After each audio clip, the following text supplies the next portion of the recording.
محمد بن عبداللہ بن قہزاز نے، جو مرو کے باشندوں میں سے ہیں، کہا میں نے عبدان بن عثمان سے سنا، کہہ رہے تھے میں نے عبداللہ بن مبارک رضی اللہ عنہ کو یہ کہتے ہوئے سنا، اسناد یعنی سلسلہ سند سے حدیث روایت کرنا دین میں سے ہے، اگر اسناد نہ ہوتا تو جو کوئی جو کچھ چاہتا کہہ دیتا۔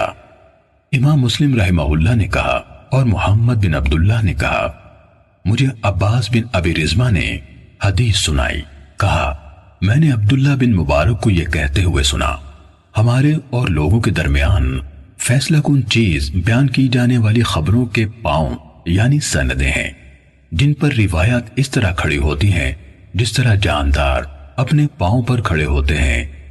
محمد بن عبداللہ بن قہزاز نے کہا میں نے ابو اسحاق ابراہیم بن عیسیٰ طالقانی سے سنا، کہا میں نے عبداللہ بن مبارک سے کہا ابو عبد الرحمن وہ حدیث کیسی ہے جو ان الفاظ میں آئی ہے، نیکی کے بعد دوسری نیکی یہ ہے کہ تم اپنی نماز کے ساتھ اپنے والدین کے لیے نماز پڑھو اور اپنے روزوں کے ساتھ اپنے والدین کے لیے روزے رکھو۔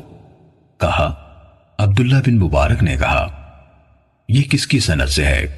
کہا میں نے عرض کی یہ شہاب بن خراش کی بیان کردہ حدیث ہے۔ انہوں نے کہا ثقہ ہے۔ پھر کس سے؟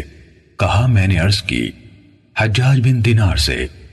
کہا ثقہ ہے۔ پھر کس سے؟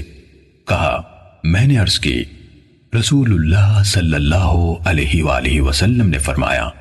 کہنے لگے ابو اسحاق، حجاج بن دینار اور رسول اللہ صلی اللہ علیہ وسلم کے درمیان کٹھن مسافتیں ہیں جن کو عبور کرتے ہوئے اونٹنیوں کی گردنیں کٹ کر گر جاتی ہیں، لیکن صدقہ میت کے لیے فائدہ مند ہے، اس کے بارے میں کوئی اختلاف نہیں۔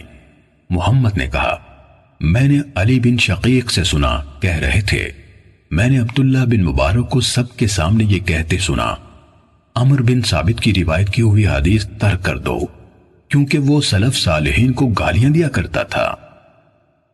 صحیح مسلم حدیث نمبر 32۔